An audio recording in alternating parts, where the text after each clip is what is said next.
Thank you for tuning in and watching the video today. Today we are going to be discussing units of measurement, adding and subtracting with unlike units. The first one here, if we notice, we have 2 yards plus 2 feet. 2 yards, 2 feet plus 1 foot. If we have 2 feet plus 1 feet, that will give us 3 feet. The student should be able to recognize that 3 feet does equal a yard, so we have 2 yards plus 1 yard equals 3 yards. Over here we have 2 yards minus 1 foot. We have going to have to break this down into 1 yard, 3 feet minus 1 foot. That 3 feet again is equal to a yard, so we didn't change the value. We haven't changed how much we are. We've just changed the units here. So we have 3 feet minus 1 foot, 2 feet, 1 yard, subtracting no yards from it, so we still have that 1 yard. So our answer is going to be 1 yard, 2 feet. 2 feet plus 2 feet, that equals 4 feet. We know that 3 feet equal a yard, so when we take out the 3 feet, that leaves us with 1 foot. That right there equals 1 yard. So we have 1 yard, 1 foot. We have 5 yards minus 1 foot. If we take a yard or take a foot away from 1 yard, that leaves us with 2 feet, and then we have 4 yards. And we'll do this throughout all of this. The next sections here are going into inches and feet, and then here we are adding and subtracting mixed groups again. 2 yards, 2 feet plus 2 feet. 2 feet plus 2 feet is 4 feet. We know that 3 feet and a foot. If we have 4 feet, that means we have an additional 1 yard, 1 foot. We can add those together and come up with 5 yards,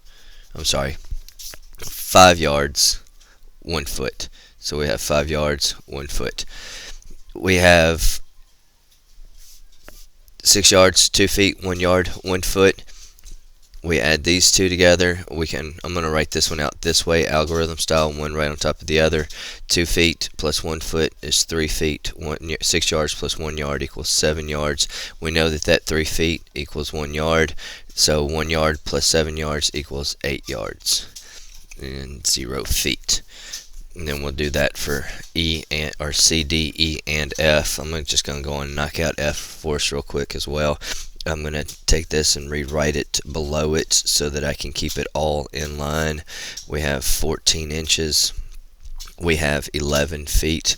Well, 12 inches is in a foot, so that's going to leave us with 2 inches. We're going to add that foot to this one, and that will be 12 feet, 2 inches.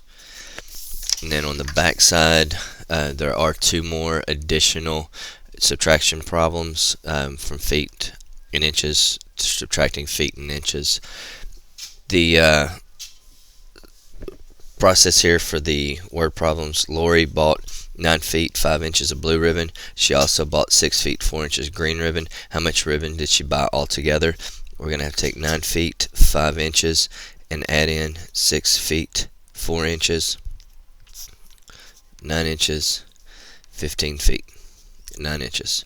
So the students have been working on restating the question and writing them in sentence form. Would like a math problem, which is this, and then a word problem or a word answer saying something along the lines of Lori has 15 feet 9 inches of ribbon altogether.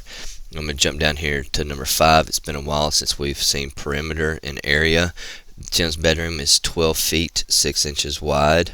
So if I label this 12 feet 6 inches, the perimeter of the rectangle shape is 50 feet. So all sides together equal 50 feet. What is the length of Tim's room? Well, we have 50 feet. We can either add 12 feet 6 inches twice, subtract, divide that in 2. We can take 50, subtract 12 feet 6 inches, and then subtract 12 feet 6 inches, and then see what that half is going to be. But I'm going to look at this as that's 24 feet plus another foot, because 6 inches plus 6 inches equals a foot. And that's going to be 25 feet. So 25 feet is what I have left over. Well, I already know then that if 12 and a half equals 25, and I have 25 and I need to divide it in half, that I know that the length is also going to be 12 feet 6 inches. And then how much longer is the length of Tim's room wider than its width? They are equal. If you have any questions, please let me know. Thank you again for watching the video. Have a good evening.